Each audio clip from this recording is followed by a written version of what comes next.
Drive. Jaekal is in his lab, having a conversation with his team. Jaekal.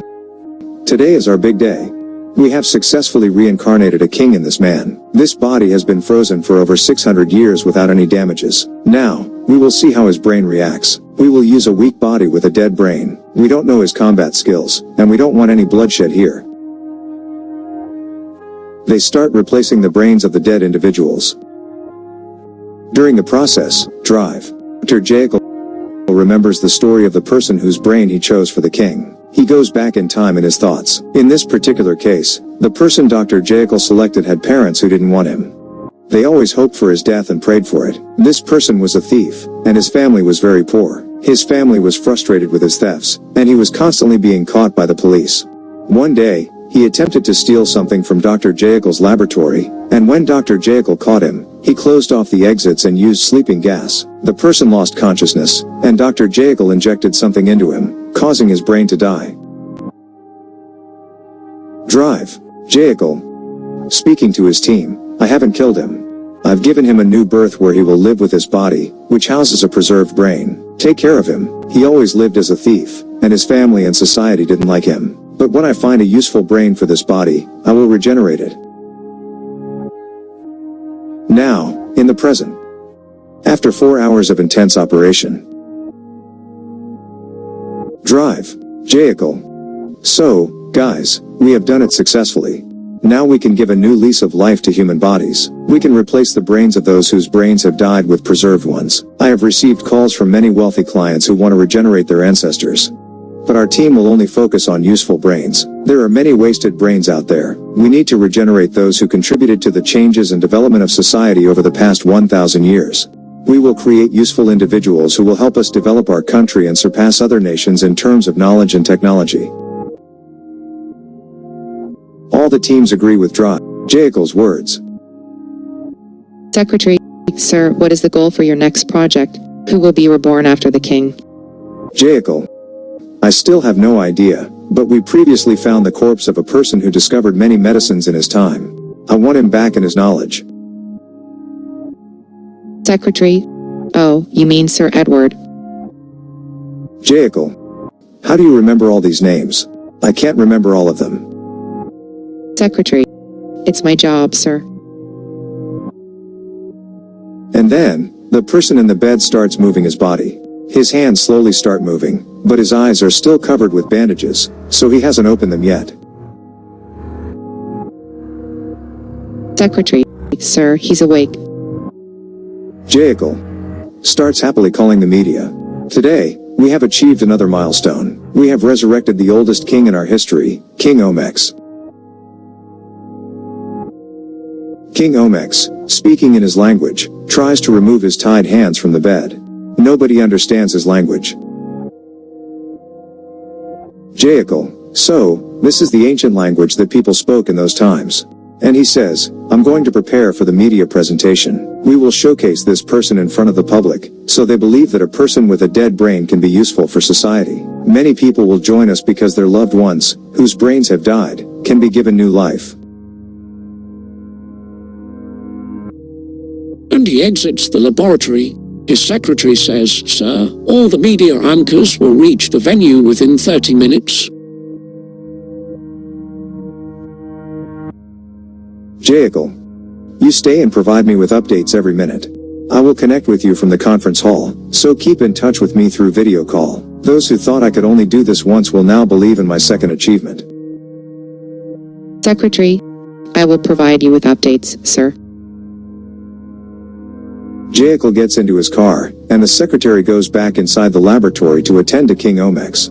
The secretary thinks to himself, today, we have reached a new milestone. Today, we will find out whether it was science or just an ancient fake history where magic exists. When the secretary reaches the laboratory, everyone is running out and shouting. The secretary asks what's happening. You need to take care of King Omex, and you all are running. The staff nurse says he has been possessed by the god of the sun. He has been possessed. When the secretary enters the room, they are shocked to see a person standing next to King Omex, and his whole body is engulfed in flames. The person, speaking in a commanding voice. You dare to meddle with the forces beyond your comprehension. I am the embodiment of fire, the eternal flame that cannot be extinguished. The secretary, trembling with fear, stutters, "Who are you?" The person, his voice resonating with power. I am the guardian of the eternal flame, the one chosen to protect the sacred knowledge of the ancient world. King Omex, you have been awakened, but the time for your reign has ended. I shall guide you through the realm of the forgotten and help you fulfill your true destiny.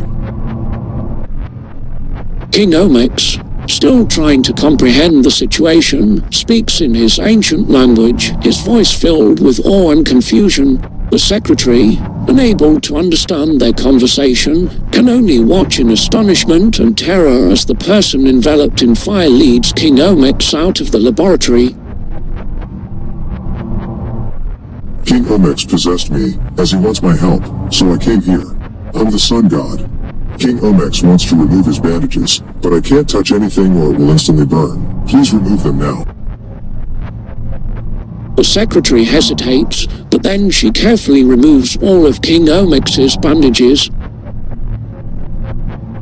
King Omex opens his eyes, and upon seeing the secretary, he asks, "Did you save me? Did you give me this new birth?" The secretary replies, "No, Dr. Jekyll did this. I am his secretary, and we work under him." King Omex responds, "He saved me. Now, after 800 years, I have been reborn. Throughout my previous lives, I have always felt pain, and once I reached a certain age, I would die, losing all my knowledge. But I have always sought a way to live like the gods, to be invincible. Dr. Jekyll has made this possible for me." The secretary adds, "He was a good person who always wanted to help others. We offer you rebirth, hoping that your knowledge will contribute to the development of society while our company thrives." King Omex continues, "You know your soul is not pure. You have committed crimes or made mistakes in your life that took someone's life. The last time someone asked to share my knowledge, what happened to him? Do you want to know?" The secretary inquires, "What happened to him?" The sun god interjects, I touched him. and when he touched the secretary, she turned into ashes. King Omex addresses the sun god here in this world. "I can sense the immense greed, addiction, crimes, and hatred. I can feel the darkness within people's hearts. The body I have acquired also possesses a greed for money, just like every other person. The pure souls of kindness have been destroyed. I want to change that and eliminate all those who are driven by greed.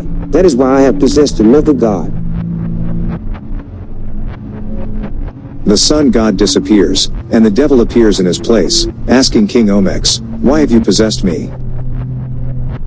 King Omex replies, "Everything I have done in the past and everything I'm doing now, I will take responsibility for. When I die, you can punish me as you see fit. But today, I have possessed you solely to obtain your inner soul's eye." The devil questions, "Why do you need this? Do you wish to once again examine the hearts of the people here, to determine how many are kind and how many have criminal minds?" King Omex asserts, "Yes, it is my duty to cleanse society of all its impurities and create a clean and just world." Devil, criminal intentions and actual actions of killing are different things. If someone initially thinks of killing but changes their mind due to guilt, then their intention remains criminal. If they didn't actually commit the act, you make decisions based on their intention to kill. But is he truly responsible for taking someone's life? These are two different aspects. Furthermore, can you only see their criminal intentions? What about those who peacefully coexist? We provide a secure society for them. These are the principles I follow, King Omex explains. The devil responds, "I cannot argue with you, but with all your actions, you are only creating a greater punishment for yourself in hell. This work is ours, and we handle it when they die." King Omex counters, "And when they live, can they kill anyone? Give me that power so I can see the inner soul of another person." The devil warns, "You have made your choice. From now on, you can see the inner souls of people through your own eyes." But be careful to protect your eyes from any accidents, as I cannot assist you if they are harmed. King Omex declares, these powers are precious to me, and here on earth, I'm their god. He proceeds to possess more gods. Each time he possesses a god, he fulfills one of his wishes. The gods become bound to him through his words, and he possesses their powers. However, some gods become angry with his behavior, but they are still bound by his words. When he calls upon one god, another god returns. If King Omex does not make a wish, the god remains with him until his wish is fulfilled. After gaining immense muscular power and a stone-like brain, King Omex emerges from the laboratory. Meanwhile, Dr. Jekyll is waiting for his call and becomes increasingly concerned when he doesn't receive it. He apologizes to the media for any inconvenience and decides to reschedule the conference. Outside the conference hall, Dr. Jekyll attempts to call his secretary. After a few minutes, he receives a call from someone claiming to be from the police. The caller informs him that there is a heavily burned dead body in his premises, suggesting foul play. Dr. Jekyll rushes to the location and identifies the ashes of a dead body along with his secretary's partially burned shoe. Tears well up in his eyes as he vows to seek justice for his colleagues and find the person responsible. He remains unaware of King Omex's powers. I will create an assassin for you, King Omex. You will experience the same pain that you inflicted upon my secretary, Dr. Jekyll declares with determination. And he calls all his teams to stop working on the new project. Dr. Jekyll receives a call from a staff nurse who expresses concern about King Omex, mentioning his knowledge of magic and his ability to possess the sun god. Jekyll replies, I don't know what you witnessed or what happened to my secretary, but one thing I know for sure is that King Omex will not be alive in this world anymore. Turning to the staff nurse, he instructs, we will begin a new operation tomorrow, the rebirth of Ronin. The staff nurse expresses worry. Sir, he was too dangerous. He can possess the sun god. How can Ronin or we survive against him? Jekyll reassures. He may have the power to possess anyone, but we can defeat him. I cannot afford any failed objectives that tarnish my career. We need to eliminate him now before it's too late for me. So, prepare for tomorrow's operation, and King Omex, a failed subject, will be of no use to me. He took away my love. During the call, tears well up in his eyes, and he abruptly ends the conversation.